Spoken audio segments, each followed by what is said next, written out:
Ele enfrentou 450 homens. Chamou fogo do céu. Viu a chuva voltar depois de 3 anos. Correu sob a mão do Senhor. Mas bastou uma mensagem. E ele fugiu. Uma única ameaça enviada por Jezabel. Assim me façam os deuses. Se amanhã, a esta hora, eu não fizer a tua vida como fizeste aos meus profetas, nenhum exército, nenhuma batalha, nenhum altar, apenas palavras. E o texto diz algo surpreendente. Elias teve medo. O homem que enfrentou a nação inteira agora corre para salvar a própria vida. Isso nos confronta profundamente, porque às vezes não é o confronto público que nos quebra. É o depois. Depois da adrenalina, depois do milagre, depois da vitória. O fogo no Monte Carmelo foi visível, mas a batalha que começa agora é invisível. E talvez essa seja a parte mais honesta da história. O maior inimigo de Elias não estava diante dele, estava dentro dele. Exaustão, pressão acumulada, isolamento, expectativa frustrada. Ele acreditou que depois do fogo tudo mudaria, mas o sistema continuou. A ameaça continuou, a oposição continuou, e o profeta desmorona. Seja muito bem-vindo ao vídeo 5 da série sobre Elias.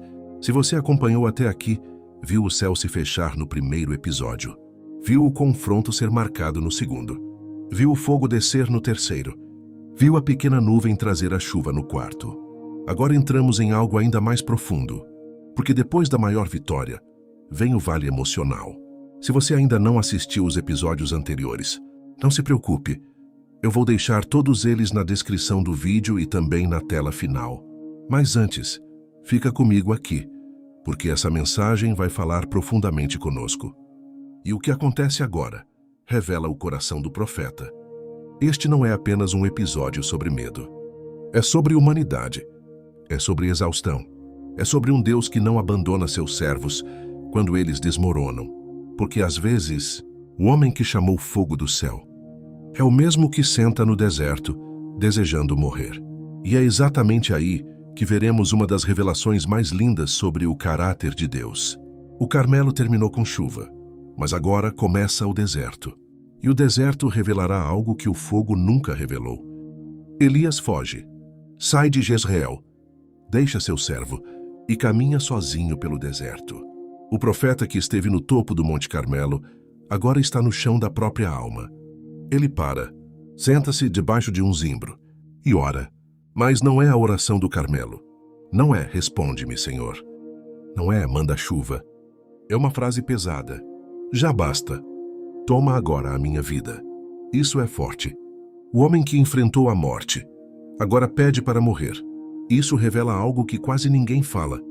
Grandes confrontos espirituais geram grande desgaste emocional. Elias não perdeu a fé em Deus. Ele perdeu a força em si mesmo. Ele diz: eu não sou melhor do que meus pais.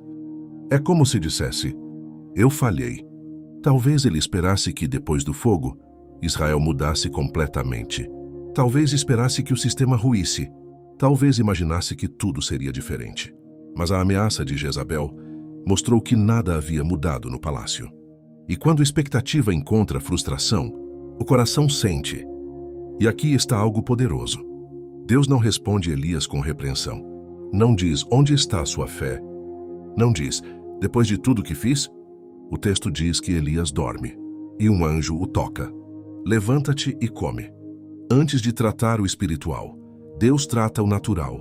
Pão quente sobre pedras, um jarro de água. Ele come, bebe, e volta a dormir. O anjo toca novamente. Levanta-te e come, porque o caminho será longo. Isso é extraordinário. Deus entende exaustão. Deus entende limite humano. Deus entende que às vezes o problema não é falta de fé, é falta de descanso. O Carmelo mostrou o poder de Deus. O deserto mostrará o cuidado de Deus. E talvez essa seja uma das revelações mais bonitas da história de Elias. O Deus que envia fogo também prepara pão. O Deus que envia chuva também envia descanso. E quando você acha que acabou, Ele ainda te alimenta para continuar. Fortalecido por aquela comida, Elias caminha 40 dias e 40 noites. Não para fugir de Deus, mas para encontrar Deus. E ele chega a um lugar histórico. Um lugar onde outro homem, séculos antes, também teve um encontro com o Senhor. Agora a história entra em um novo nível. Não será fogo do céu. Será algo mais silencioso, mais profundo, mais transformador. Ele chega ao Monte Horebe, o mesmo lugar onde Deus se revelou a Moisés, o Monte da Aliança, o Monte da Lei, o Monte do Fogo. Mas agora, Elias entra numa caverna. O profeta que esteve no alto do Carmelo agora está escondido numa fenda de pedra. E então Deus faz uma pergunta simples. O que fazes aqui, Elias? Não é acusação, é convite. Elias responde com dor. Tenho sido zeloso pelo Senhor, mas os filhos de Israel deixaram a tua aliança, só eu fiquei, e procuram tirar minha vida. Perceba a solidão na fala dele. Só eu fiquei. Esse é o peso do esgotamento. Quando estamos exaustos, nossa visão encolhe. Ele esquece da viúva, esquece do povo que se prostrou, esquece dos 7.000 que ainda não dobraram os joelhos. Ele só vê a própria dor. Então Deus diz, sai e põe-te neste monte perante o Senhor. E algo extraordinário acontece. Um vento fortíssimo passa, rasga os montes, despedaça as pedras. Mas o texto diz, o Senhor não estava no vento. Depois vem um terremoto. Mas o Senhor não estava no terremoto. Depois vem um fogo. Mas o Senhor não estava no fogo. Isso é profundo. No Carmelo, Deus respondeu com fogo. Aqui, ele escolhe não estar no fogo, porque Deus não se revela da mesma maneira em todas as fases da nossa vida. Depois do fogo, vem o sussurro. O texto diz, depois do fogo, veio uma voz mansa e delicada, um som suave, um sussurro. E quando Elias ouve, ele cobre o rosto com um manto. Ele reconhece, não foi o vento, não foi o terremoto, não foi o fogo, foi o sussurro. E aqui está uma das maiores revelações desse episódio. Deus não trata corações feridos com espetáculo. Ele trata com proximidade. No Carmelo, Deus falou à nação. Na caverna, Deus fala ao homem. O fogo revelou o poder de Deus. O sussurro revela o coração de Deus. E talvez essa seja a parte mais transformadora da história. Porque há momentos em que precisamos do Deus do fogo. Mas há momentos em que precisamos do Deus do silêncio. E é no silêncio que ele restaura a identidade. Elias pensava que estava sozinho, mas Deus estava ali, não gritando, não tremendo montanhas, mas sussurrando esperança. E ainda há algo que Deus fará.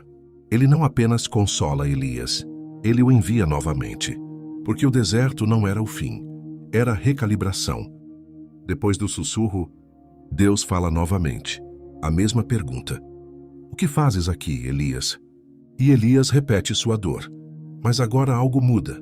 Deus não discute sentimentos. Deus não minimiza a exaustão. Deus dá direção. Vai.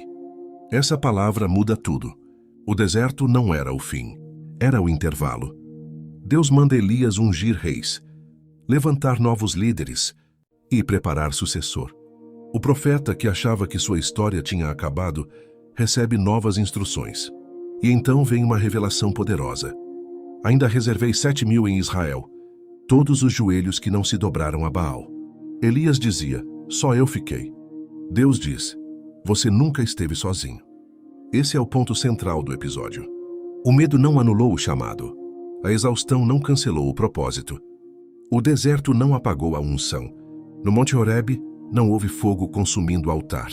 Houve sussurro restaurando identidade. O Carmelo mostrou o poder de Deus. A caverna revelou o cuidado de Deus. E talvez essa seja a maior lição da vida de Elias até aqui. O mesmo Deus que envia fogo do céu é o Deus que prepara pão no deserto. O mesmo Deus que fecha e abre céus. É o Deus que fala baixinho quando o coração está cansado. Elias saiu da caverna diferente. Não porque seus sentimentos mudaram instantaneamente, mas porque sua direção foi restaurada. E às vezes, é isso que precisamos. Não de um novo milagre público, mas de um reencontro silencioso com a voz de Deus.